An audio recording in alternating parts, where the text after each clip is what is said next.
नमस्कार, मैं कुंदन जमैर। आप देख रहे हैं यूपी मांगे उत्तर। डिप्टी सीएम केशव प्रसाद मौर्य और समाजवादी पार्टी के अध्यक्ष अखिलेश यादव के बीच जुबानी जंग अब मोहरे और वाईफाई तक पहुंच चुकी है। बीते दिनों अखिलेश यादव ने मॉनसून ऑफर दिया था। हालांकि मॉनसून ऑफर वाले पोस्ट में उन्होंने किसी का नाम तो नहीं लिखा था, लेकिन चर्चाएं ये थी कि अखिलेश का मॉनसून ऑफर 100 लाओ सरकार बनाओ डिप्टी सीएम केशव प्रसाद मौर्य के लिए था। मॉनसून ऑफर पर केशव प्रसाद मौर्य ने बाद में पलटवार भी किया था। अब एक बार फिर दोनों नेताओं के बीच वार पलटवार शुरू हो गया है। अखिलेश यादव ने आज प्रेस कॉन्फ्रेंस में केशव प्रसाद मौर्य को दिल्ली का मोहरा बताया। कहा कि दिल्ली के मोहरे बन गए हैं, दिल्ली के वाईफाई के पासवर्ड बन गए हैं। क्या ऐसे सरकार चलेगी? अखिलेश की ये बातें अब केशव प्रसाद मौर्य तक पहुंची जब, तो उन्होंने भी बिना देर लगाए सोशल मीडिया एक्स पर पोस्ट कर जवाब दे दिया और कहा कि पिछड़ों को निशाना बनाना, उनका अपमान करना सपा की पुरानी आदत है। अखिलेश पर केशव प्रसाद मौर्य ने बड़ा आरोप लगाते हुए कहा कि वो कांग्रेस का मोहरा बन चुके हैं, यानी दोनों तरफ से मोहरों पर संग्राम छिड़ा हुआ है। ऐसे में सवाल यह कि आखिर कौन किसका मोहरा है। उधर बलिया वसूली प्रकरण पर भी अखिलेश ने सरकार को घेरा है। तो खास पैनल के साथ तमाम सवालों पर चर्चा करेंगे, लेकिन पहले आपको एक रिपोर्ट दिखाते हैं।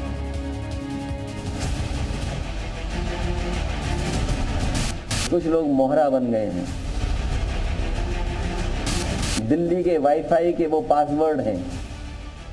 यूपी में सियासत का चूल्हा गर्म है। सियासी चूल्हे पर रोटियां सेकने के लिए अखिलेश यादव कभी डिप्टी सीएम केशव प्रसाद मौर्य को इशारों में 100 विधायक की थाली सजाकर लाने को कहते हैं, तो कभी कटाक्ष की आंच से उन्हें भड़काने की भी कोशिश करते हैं। अब अखिलेश यादव ने सीधे सीधे केशव प्रसाद मौर्य को मोहरा बताकर उन पर हमला बोलने की कोशिश की है। कुछ लोग मोहरा बन गए हैं। वो मोहरा हैं, दिल्ली के वाईफाई के वो पासवर्ड हैं। ये नई तरह की टेक्नोलॉजी, तो टेक्नोलॉजी के हिसाब से बोलना पड़ रहा है। आप समझ गए हो कौन मोहरा है? सुनने में आया कि मौर्य जी मोहरा हैं। अखिलेश यादव का बयान आया तो केशव प्रसाद मौर्य की ओर से फौरन पलटवार भी हो गया। केशव प्रसाद मौर्य ने अखिलेश को कांग्रेस का मोहरा करार दिया। केशव प्रसाद मौर्य ने सोशल मीडिया पर लिखा कि कांग्रेस का मोहरा बन चुके सपा बहादुर अखिलेश यादव जी भाजपा को लेकर गलतफहमी न पालें। अति पिछड़ों को निशाना बनाने और उन्हें अपमान करने की जगह सपा को समाप्त होने से बचाने पर ध्यान दें। भाजपा 2027 में 2017 दोहराएगी। कमल खिला है, खिलेगा, खिलता रहेगा। दरअसल लोकसभा चुनाव के बाद से केशव प्रसाद मौर्य की नाराजगी की खबरें सामने आती रही हैं, जिसे लेकर लगातार अखिलेश यादव तंज कसते नजर आ रहे थे। अब उनके मोहरे वाले बयान पर राजनीतिक घमासान तेज हो गया है। ब्यूरो रिपोर्ट, जी मीडिया। तो दोनों नेताओं के बीच जुबानी जंग लगातार जारी है और इसी जंग से जुड़े हुए कुछ महत्वपूर्ण सवाल हैं, वो हम आपके सामने रखना चाहते हैं, क्योंकि उत्तर प्रदेश के दोनों प्रमुख चेहरे हैं और दोनों के बीच जुबानी जंग लगातार जारी है। तो इससे जुड़े हुए कुछ सवाल हैं, वो हम आपके सामने रखना चाहते हैं। अखिलेश के बयान के मायने क्या है? क्या अखिलेश कांग्रेस का मोहरा बन गए हैं, जैसा कि अब उन पर आरोप लगाया जा रहा है? सियासत में कौन किसका मोहरा है, ये अपने आप में बड़ा सवाल है। क्या कोई दिल्ली का मोहरा है या फिर कोई कांग्रेस का मोहरा है? ये अपने आप में बड़ा सवाल है और इस पर चर्चा करेंगे आज। अखिलेश के बयान के क्या मायने हैं? क्या वो सिर्फ सियासी कटाक्ष कर रहे हैं और डिप्टी सीएम पर निशाना साध रहे हैं? इस पर बातचीत करने के लिए तमाम मेहमान हमारे साथ मौजूद हैं। राजेश चौधरी हमारे साथ प्रवक्ता मौजूद हैं बीजेपी के, कपिल श्रीवास्तव प्रवक्ता समाजवादी पार्टी के मौजूद हैं, प्रियंका गुप्ता हमारे साथ प्रवक्ता कांग्रेस के मौजूद हैं, अशोक राजपूत राजनीतिक विश्लेषक हमारे साथ मौजूद हैं। तमाम मेहमानों का बहुत बहुत स्वागत है। अशोक राजपूत जी से आज मैं शुरुआत करना चाहता हूं डिबेट को। अशोक जी, ये जो बयानबाजी चल रही है, इसे किस तौर पर देखना चाहिए?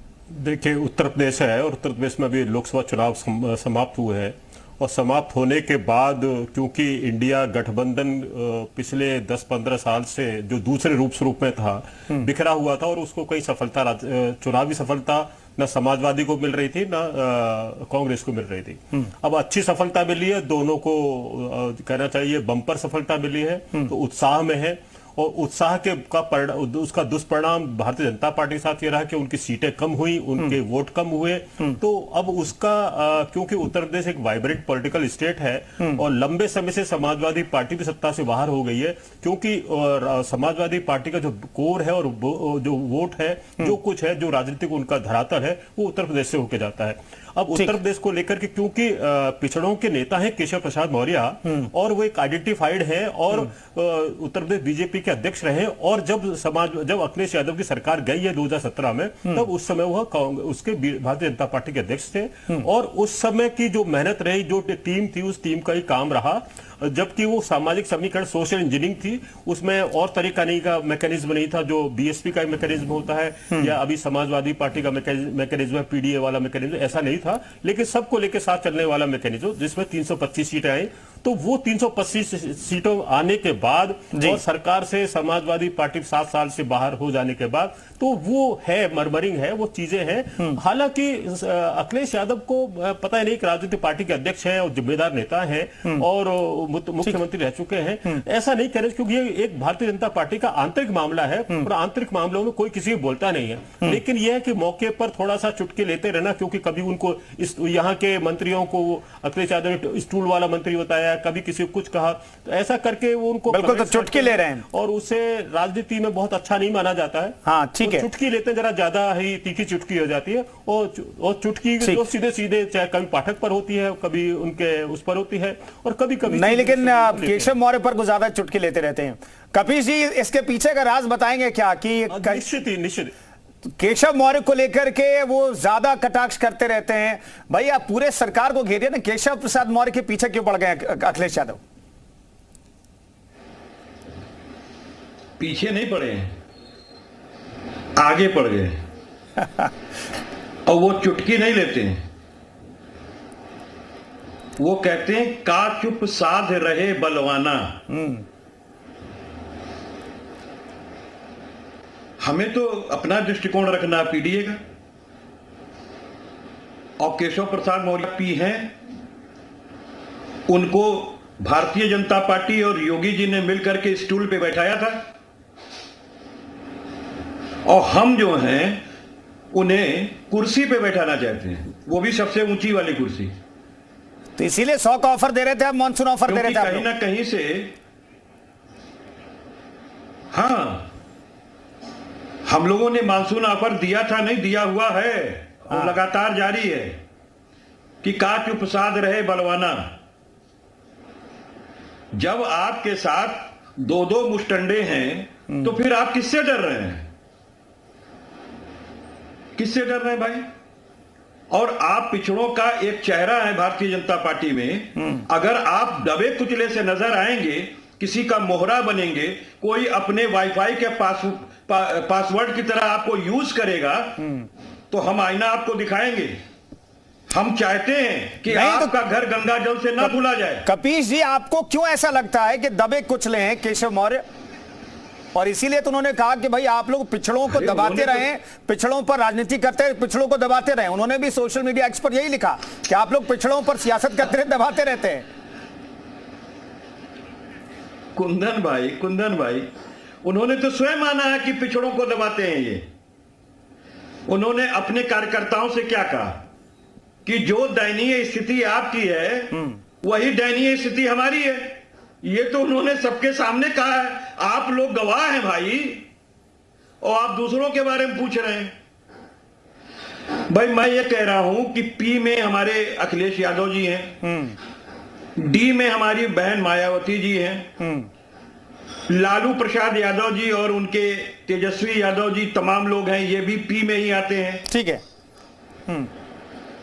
तो आप मुझे ये बताइए, इन लोगों को कौन दबा रहा है?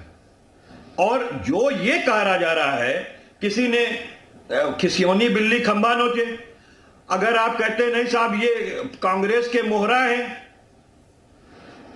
तो मोहरा अगर 37 के साथ है तो केशव प्रसाद जी जरा अपने बूते पे 2 जिता देना।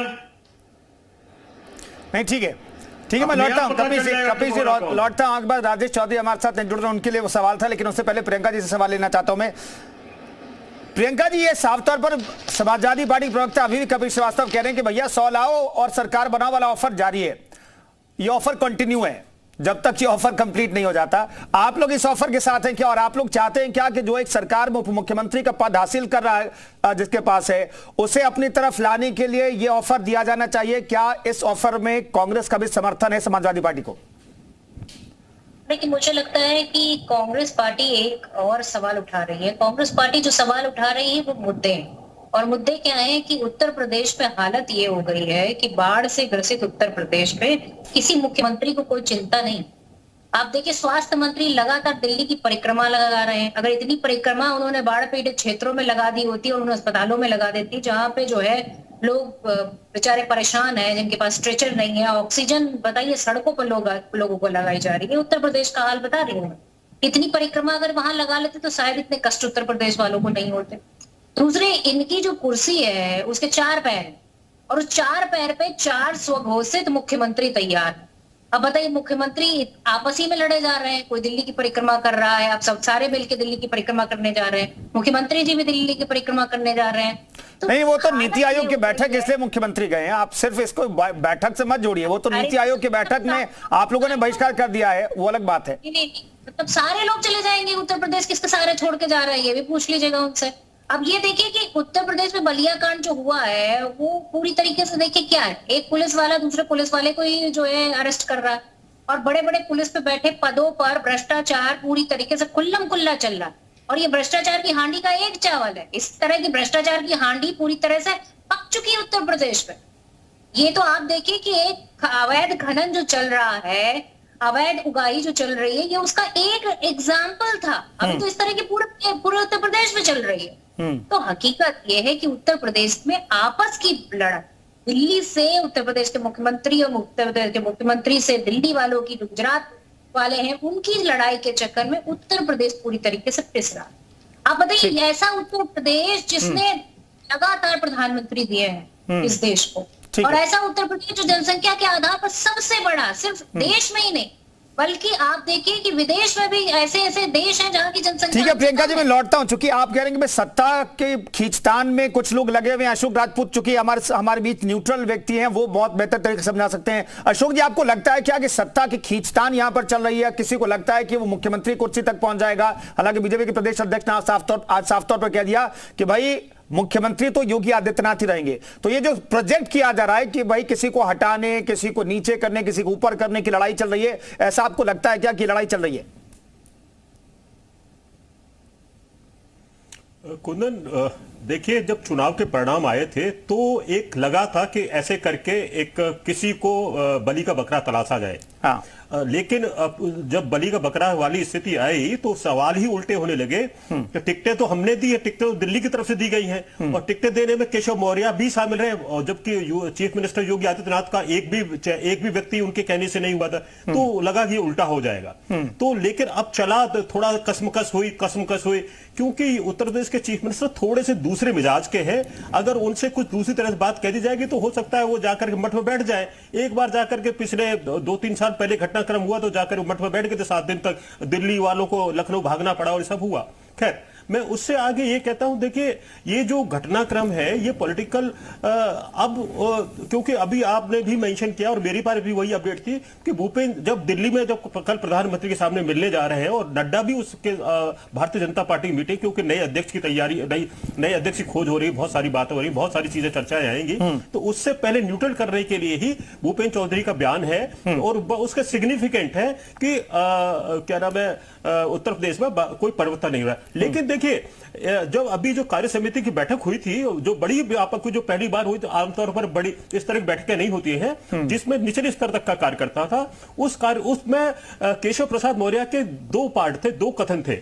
एक कथन में तो जो आ रहा है कि मैं संगठन बड़ा होता है, ये होता है, लेकिन दूसरा सेंटेंस ये भी था कुंदन कि जो 2027 का विधानसभा चुनाव होंगे, 2027 के विधानसभा चुनाव में मोदी और योगी के कारण से हम 2017 को ही हम अपना दोहराएंगे, उस लेवल पर ले जाएंगे, 300 तक ले जाएंगे।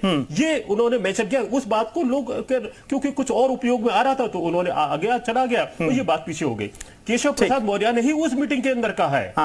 जब नड्डा आने से थोड़ी देर पहले ही उन्होंने कहकर यही बात करके खत्म की है कि हम अगला जब चुनाव 2027 में होगा तो हम 300 सीटें लाएंगे और ऐसा और प्रधानमंत्री के साथ साथ मुख्यमंत्री का नाम लिया, प्रधानमंत्री की चीजें ली, बिल्कुल। हाँ, दोनों का नाम लिया। पूछ लीजिए कपिल जी, आप लोग कह रहे हैं कि भाई पासवर्ड है वाईफाई के, दिल्ली के वाईफाई के पासवर्ड आपको केशव प्रसाद मौर्य दिखाई देते हैं, लेकिन भाई दिल्ली तो आला कमान है, आपके यहाँ तो दिल्ली वाला आला कमान तो कोई है नहीं, सब लखनऊ वाला है, ये सफाई वाला है। तो मैं इतना जानना चाहता हूं भाई, आला कमान से जुड़ा रहना, उसकी बातों को मानना, ये तो अच्छी बात है, ये तो संस्कार है, पार्टी का कल्चर है कि भाई अगर कोई कार्यकर्ता है और खुद को कार्यकर्ता ही बोलते हैं वो, तो अगर वो पासवर्ड है या फिर मोहरा है तो क्या गलत है इसमें? नहीं, मोहरा है तो क्या गलत है? कोई गलत नहीं है। पासवर्ड है तो कोई गलत नहीं है, रहे पासवर्ड। चक्कर इस बात का है कि दुनिया जानती है कि मोदी जी और योगी जी में 36 का आंकड़ा है। मुझे सिर्फ इतना बता दीजिए कि उत्तर प्रदेश में एक सेंट्रल की का वो बता दीजिए, रोड मैप बता दीजिए कि जो नेशनल हाईवे सर्विसेज से आया हो। कोई चीज नहीं। अगर आप बनारस के अंदर प्रधानमंत्री जी तमाम चीजें लेके आते हैं, लेकिन वहीं गोरखपुर के अंदर उन्होंने कुछ नहीं दिया। अगर दिया हो तो बता दीजिए मुझे। गोरखपुर को तो पूर्वांचल एक्सप्रेसवे से भी जुड़ने नहीं दिया। योगी जी को अब अलग से 6,000 करोड़ की एक एक्सप्रेसवे। ठीक है, आपने जो बात कही, आप कपिल जी, कृष्ण मोहन जी हमारे साथ जुड़ गए, चूंकि बीजेपी के नेता बहुत लेट से जुड़े, उनके पास में चला जाता हूं, फिर लौटता हूं आपके पास। कपिल जी कह रहे हैं कि भाई दिल्ली और लखनऊ में बनती नहीं है, क्या कृष्ण मोहन साहब ऐसा है क्या? और ये सब जो कवायद चल रही है वो कुर्सी के लिए चल रही है, दिल्ली में जो बैठकों का दौर चल रहा है, ऐसा है क्या? और जो केशव मौर्य पर आरोप लगा रहे दिल्ली का पासवर्ड मोहरा, इसे किस तौर पर बीजेपी देखती है? देखिए, एक बात स्पष्ट कर दूं कि भारतीय जनता पार्टी में कहीं भी कोई मतभेद नहीं है। भारतीय जनता पार्टी का शीर्ष नेतृत्व जो तय करता है, उसका नीचे तक का कार्यकर्ता स्वीकार करता है। वो दिल्ली से लेकर बूथ लेवल का कार्यकर्ता उसको अपने सर आंखों पर रखता है। जहां तक उत्तर प्रदेश के इस घमासान की चर्चा है, जो तथाकथित विपक्ष को एक नई ऊर्जा दे रही है, उन्हें ये लग रहा है, आदरणीय अखिलेश जी को ऐसा लग रहा है कि 100 लाओ मानसून ऑफर है। ऐसा ना हो कि उनके ही लोग भाग करके भारतीय जनता पार्टी में सम्मिलित हो जाए। दूसरा विषय कि उत्तर प्रदेश में पूज्य योगी आदित्यनाथ जी और भारतीय जनता पार्टी के यशस्वी नेतृत्व नरेंद्र मोदी जी में पट्टी नहीं, अभी हमारे साथी कह रहे थे, इनको भान नहीं है कि ये भारतीय जनता पार्टी का संगठन जो है वो कार्यकर्ताओं का संगठन है और शीर्ष नेतृत्व एक संगठन है, वो जो तय करता है वो अंतिम हो जाता है। कपिल जी जवाब दीजिएगा। ठीक है, कई जो उत्तर प्रदेश को मिला नहीं मिला, ये तो उत्तर प्रदेश नहीं पूरा देश देख रहा है कि वो उत्तर प्रदेश जो अपराध का उत्तर प्रदेश था, बीमारू उत्तर प्रदेश था, गरीब उत्तर प्रदेश था, भ्रष्टाचारियों का उत्तर प्रदेश था, वो उत्तर प्रदेश आज तेजी से विकास कर रहा है और प्रदेश में सबसे तीव्र गति से विकास करने वाला राज्य है। और रही बात दिल्ली की, तो भारतीय जनता पार्टी राष्ट्रीय पार्टी है, निश्चित तौर पर इसके आला कमान दिल्ली होंगे, परंतु वो दल जो कि उत्तर प्रदेश में सिमट गया, जिनके मुखिया सैफई में 4 लोग होते हैं, कभी 5 मुख्यमंत्री कहे जाते थे, उत्तर प्रदेश 5 मुख्यमंत्रियों का प्रदेश कहलाता था, जो एक परिवार से 4 लोग और बाकी लोग होते थे, वो तय कर रहे हैं कि उत्तर प्रदेश में ये व्यवस्थाएं गड़बड़। कपिल जी की भी आवाज दे दीजिए, कपिल जी की आवाज दे दीजिए। हाँ, आपके सामने देखिए, एक बात सीधी बात है, कृष्ण मोहन भाई ने एक बात बड़ी परफेक्ट कही है ना, कि कहीं ऐसा ऑफर ये ना दिए होते, कहीं इनके वाले उनके चले जाते। अरे कोई डोबी देता है, नाव का तो कोई सहारा नहीं लेता है। कपिल जी आपका फोन बज रहा है, शायद दूसरा फोन बज रहा है, उसे म्यूट कीजिए प्लीज, आपकी आवाज नहीं जा पाएगी ऐसे। कपिल जी आपके पास फोन बज रहा है या आपका फोन बज रहा है?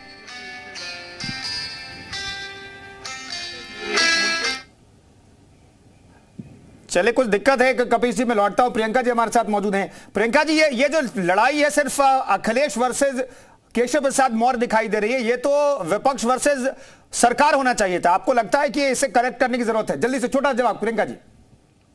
देखिए, मुझे लगता है कि जिस तरह से उत्तर प्रदेश और गुजरात लॉबी में आपस में लड़ाई हो रही है, उसमें सफर कौन कर रहा है? देश की जनता कर रही है, उत्तर प्रदेश की जनता कर रही है। उत्तर प्रदेश की जनता को जो पैकेज मिलना चाहिए था बजट में, वो भी नहीं मिला। अब बताइए कि जो बाढ़ पीड़ित क्षेत्र है उनके लिए क्या प्लान है? घाघरा की बात करें, हम घोसी की बात करें, हम गंगा नदी की बात करें, तो यहाँ जरूरत नहीं है कि बाढ़ यहाँ पर रोकी जाए ताकि जो है आगे बिहार में भी वो प्रॉब्लम ना क्रिएट हो। उस पानी को यहाँ पर बांध बनाने के लिए कुछ पैसा नहीं दिया गया। तो हकीकत ये है कि भारतीय जनता पार्टी पूरी तरह से अफसरशाही चल रही है उत्तर प्रदेश में, और अफसर पूरी तरीके से निरंकुश होकर काम कर रहे हैं। चाहे पन्ना प्रमुख हो भारतीय जनता पार्टी का, चाहे भारतीय जनता पार्टी के सीएम हो, किसी का कुछ नहीं भला हो रहा है। सब कोई बिल्कुल पूरी तरीके से परेशान है, और हालत ये बना दी है कि किसी का कोई काम ही नहीं होता। तो हकीकत है कि भारतीय जनता पार्टी, बताइए, अपनी पार्टी के लोगों को सेटिस्फाइड नहीं कर पा रही है। तो उत्तर प्रदेश की जनता को अब समझ जाना चाहिए कि जो अपनी पार्टी में नहीं जो है एक सामंजस्य स्थापित कर पा रहा है, वो उत्तर प्रदेश में क्या करेगा। तो जनता ने तो अपना इलेक्शन में मन बना लिया है। जनता पूरी तरीके से उत्तर ठीक है, कपिल जी भी कुछ कहना चाह रहे हैं। मैं लौटता हूं प्रियंका मैम, कृष्ण मोहन जी के से मैं सवाल लेना चाहता हूं। कृष्ण मोहन साहब, लेकिन पूरी सरकार जो है अभी दिल्ली में मौजूद है, दोनों उप मुख्यमंत्री, मुख्यमंत्री, ये कोई लड़ाई कोई वजह है, खींचतान कोई वजह है, या फिर नीति आयोग की बैठक ही बड़ी वजह है? इस वजह से जो तमाम शीर्ष के नेता हैं सरकार के, वो दिल्ली में मौजूद हैं। देखिए, केंद्रीय भारतीय जनता पार्टी राष्ट्रीय पार्टी है, और जब जहां पे उपचुनाव होने हो, जिस राज्य में 10 विधानसभा के चुनाव होने हो और नीति आयोग की बैठक, तो स्वाभाविक सी बात है कि सारे मंत्री, सारे पदाधिकारी वो दिल्ली में मौजूद रहेंगे कि नीति आयोग की जो बैठक है उस पर सरकार कैसे कार्य करेगी, और इन 10 सीट जो भारतीय जनता पार्टी, जिसमें 5 सीट पूर्व में जीत चुकी है, 5 और है, उसको कैसे 10 सीट को जीत करके हम नई एक व्यवस्था चालू करें। तो ये इसको अब राजनीतिक लड़ाई, संगठन की लड़ाई को जोड़कर देखना मुझे लगता है ठीक नहीं होगा।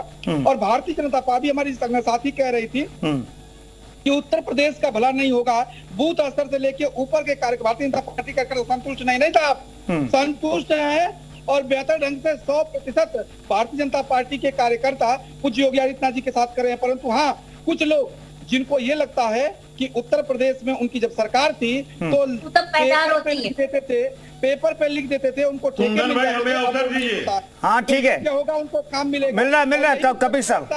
चले कपिल जी जवाब दीजिए जल्दी से, लेकिन मेरे सवाल का जवाब भी दे लीजिएगा कि भाई कहीं मोहरा तो नहीं अखिलेश यादव बन गए कांग्रेस के?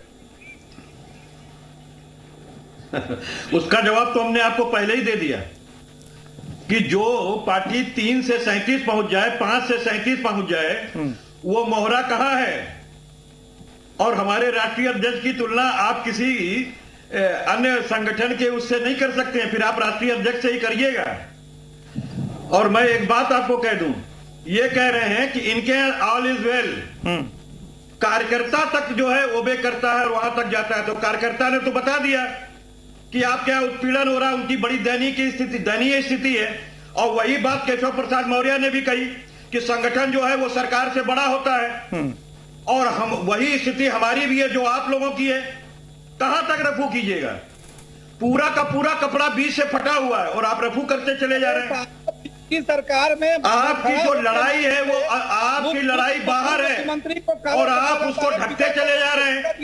लगातार आपके अंदर की फूट और कला सामने है। आपको इस्तीफा दे देना चाहिए। आपको इस देश के गुर्बत के लोगों से कोई मतलब नहीं है।